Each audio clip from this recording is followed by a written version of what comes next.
Well, hey there, everyone. It's Mrs. Estero here with another First Chapter Friday. This year, I've decided to just pick books that I know are amazing. There's no theme to them, there's nothing seasonal about them. They're just books that I really want you to try. What I've chosen for you this week is a classic. It's actually what I would consider a novella. It's a little bit shorter, but it is well worth your time.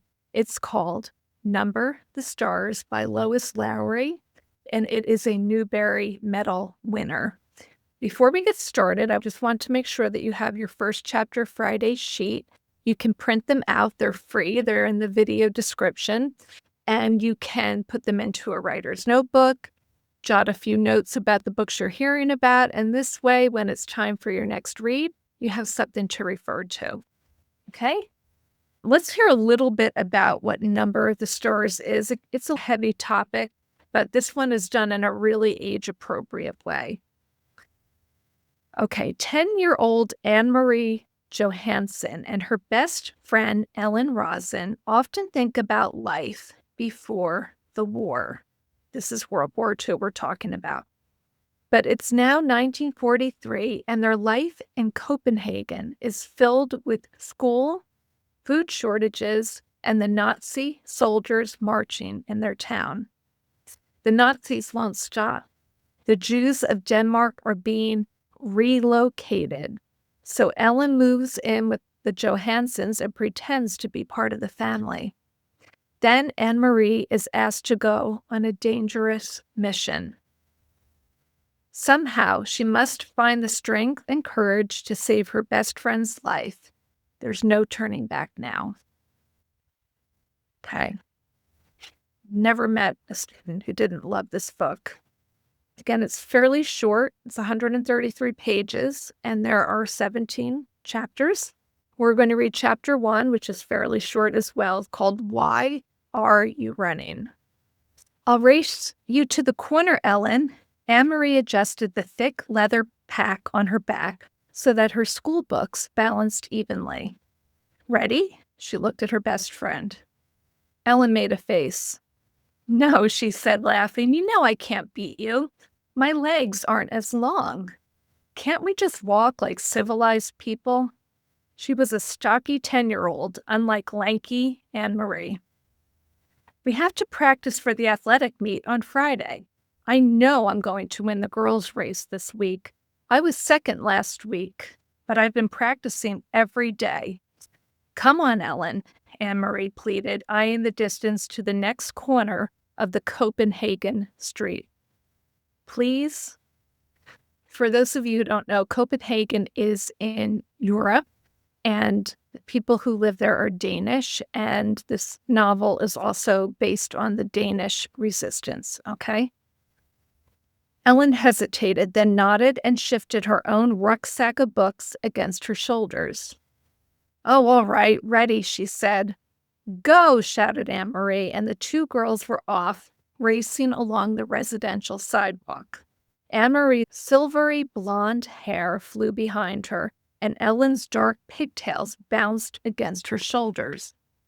Wait for me, wailed little Christy, left behind, but the two older girls weren't listening. Annemarie outdistanced her friend quickly, even though one of her shoes came untied, as she sped along the street called Osterbrogade, past the small shops and cafes of her neighborhood here in northeast Copenhagen. Laughing, she skirted an elderly lady in black who carried a shopping bag made of string. A young woman pushing a baby in a carriage moved aside to make way. The corner was just ahead. Annemarie looked up, panting, just as she reached the corner. Her laughter stopped. Her heart seemed to skip a beat. Halt! The soldier ordered in a stern voice. The German word was as familiar as it was frightening. Annemarie had heard it often enough before, but it had never been directed at her until now. Behind her, Ellen also slowed and stopped. Far back, little Christy was plodding along, her face in a pout because the girls hadn't waited for her. Annemarie stared up. There were two of them, That meant 2 helmets, 2 sets of cold eyes glaring at her, and 4 tall, shiny boots planted firmly on the sidewalk, blocking her path to home. And it meant 2 rifles gripped in the hands of the soldiers. She stared at the rifles first, then finally she looked into the face of the soldier who had ordered her to halt. "Why are you running?" the harsh voice asked. His Danish was very poor. 3 years, Annemarie thought with contempt. 3 years they'd been in our country, and they still can't speak our language. "I was racing with my friend," she answered politely. "We have races at school every Friday, and I want to do well, so I—" Her voice trailed away, the sentence unfinished. "Don't talk so much," she told herself. "Just answer them, that's all." She glanced back. Ellen was motionless on the sidewalk a few yards behind her. Farther back, Kirsty was still sulking and walking slowly toward the corner. Nearby, a woman had come to the doorway of a shop and was standing silently, watching. One of the soldiers, the taller one, moved toward her. Annemarie recognized him as the one she and Ellen always called in whispers the giraffe, because of his height and the long neck that extended from his stiff collar. He and his partner were always on this corner. He prodded the corner of her backpack with the stock of his rifle. Annemarie trembled. "What is in here?" he asked loudly. From the corner of her eye, she saw the shopkeeper move quietly back into the shadows of the doorway, out of sight. "School books," she answered truthfully. "Are you a good student?" the soldier asked. He seemed to be sneering. "Yes." "What is your name?" "Annemarie Johansen." "Your friend, is she a good student too?" He was looking beyond her at Ellen, who hadn't moved.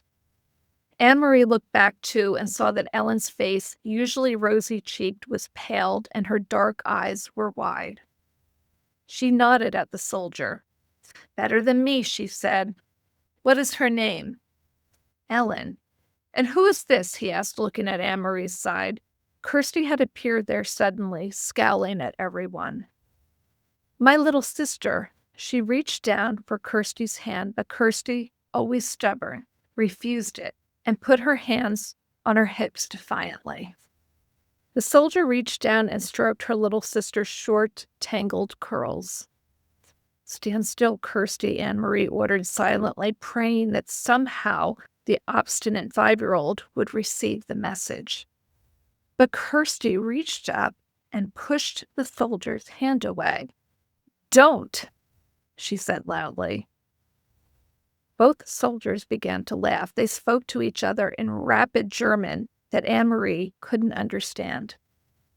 "She is pretty, like my own little girl," the tall one said in a more pleasant voice. Annemarie tried to smile politely. "Go home, all of you. Go study your school books, and don't run. You look like hoodlums when you run." The 2 soldiers turned away. Quickly, Annemarie reached down again and grabbed her sister's hand before Kirsty could resist. Hurrying the little girl along, she rounded the corner. In a moment, Ellen was beside her. They walked quickly, not speaking, with Kirsty between them toward the large apartment building where both families lived. When they were almost home, Ellen whispered suddenly, "I was so scared." "Me too," Annemarie whispered back. As they turned to enter their building, both girls looked straight ahead toward the door. They did it purposely so that they would not catch the eyes or the attention of 2 more soldiers, who stood with their guns on this corner as well. Kirsty scurried ahead of them through the door, chattering about the picture she was bringing home from kindergarten to show Mama. For Kirsty, the soldiers were simply part of the landscape, something that had always been there on every corner, as unimportant as lampposts throughout her remembered life. "Are you going to tell your mother?" Ellen asked Annemarie as they trudged together up the stairs. "I'm not. My mother would be upset." "No, I won't either. Mama would probably scold me for running on the street." She said goodbye to Ellen on the second floor where Ellen lived and continued on to the third, practicing in her mind a cheerful greeting for her mother, a smile, a description of today's spelling test in which she had done well. But she was too late. Kirsty had gotten there first. And he poked Anne-Marie's book bag with his gun, and then he grabbed my hair. Kirsty was chattering as she took off her sweater in the center of the apartment living room. But I wasn't scared. Anne-Marie was, and Ellen too, but not me. Mrs. Johansen rose quickly from the chair by the window where she'd been sitting. Mrs. Rosen, Ellen's mother, was there too in the opposite chair. They'd been having coffee together as they did many afternoons. Of course, it wasn't really coffee, though the mother still called it that, having coffee. There had been no real coffee in Copenhagen since the beginning of the Nazi occupation. Not even any real tea. The mother sipped at hot water flavored with herbs. Anne-Marie, what happened? What is Kirsty talking about? Her mother asked anxiously. Where's Ellen? Mrs. Rosen had a frightened look. Ellen's in your apartment. She didn't realize you were here, Anne-Marie explained. Don't worry, it wasn't anything. It was the two soldiers who stand on the corner of Osterbrogade. You've seen them. You know the tall one with the long neck, the one who looks like a silly giraffe? She told her mother and Mrs. Rosen of the incident, trying to make it sound humorous and unimportant. But their uneasy looks didn't change. I slapped his hand and shouted at him, Kirsty announced importantly. No, she didn't, Mama, Anne-Marie reassured her mother. She's exaggerating, as she always does. Mrs. Johansen moved to the window and looked down the street below. The Copenhagen neighborhood was quiet. It looked the same as always, people coming and going from the shops, children at play, the soldiers on the corner. She spoke in a low voice to Ellen's mother. They must be edgy because of the latest resistance incident. Did you read in De Freedansk about bombings in Hillerød and Nørrebro? Although she pretended to be absorbed in unpacking her school books, Anne-Marie listened, and she knew what her mother was referring to. De Freedansk, which means the Free Danes, was an illegal newspaper. Peter Nielsen brought it to them occasionally, carefully folded and hidden among ordinary books and papers, and Mama always burned it after she and Papa had read it. But Anne-Marie heard Mama and Papa talk, sometimes at night, about the news they received that way, news of the sabotage against the Nazis, bombs hidden and exploded in the factories that produced war materials, and industrial railroad lines damaged so that the goods couldn't be transported. And she knew what resistance meant. Papa had explained when she overheard the word and asked, the resistance fighters were Danish people, no one knew who, because they were very secret, who were determined to bring harm to the Nazis however they could. They damaged the German trucks and cars and bombed their factories. They were very brave. Sometimes they were caught and killed.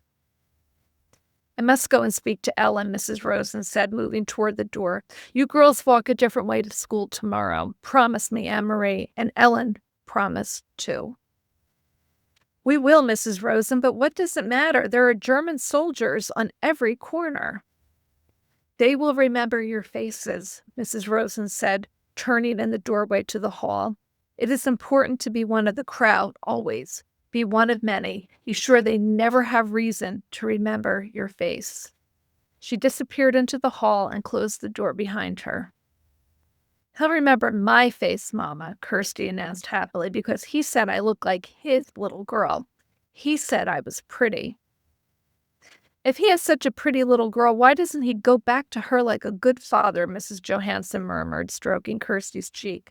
Why doesn't he go back to his own country? Mama, is there anything to eat? Anne-Marie asked, hoping to take her mother's mind away from the soldiers. Take some bread and give a piece to your sister. With butter? Kirsty asked hopefully. No butter, her mother replied. You know that. Kirsty sighed as Anne-Marie went to the bread box in the kitchen. I wish I could have a cupcake, she said, a big yellow cupcake with pink frosting. Her mother laughed. For a little girl, you have a long memory, she told Kirsty. There hasn't been any butter or sugar for cupcakes for a long time. A year, at least. When will there be cupcakes again? When the war ends, Mrs. Johansen said. She glanced through the window, down the street corner where the soldiers stood, their faces impassive beneath the metal helmets. When the soldiers leave. And that is the first chapter of Number the Stars. The book gets pretty adventurous. It gets a little intense. You will be absolutely cheering on Annemarie and her family. And I know you will absolutely love it. And like I said, it's a very quick read. And so I hope you'll check it out. Be sure to join me next week where I'll be bringing you another one of my very favorite middle school reads. Remember, the only theme I have this year is it just has to be a book that my students absolutely loved. If you have any recommendations for me for my channel, I would love to know them. Be sure to list any books you would like to hear about in the comments section, and I'll do my best to make it happen. Until then, I'll see you next Friday, and happy reading.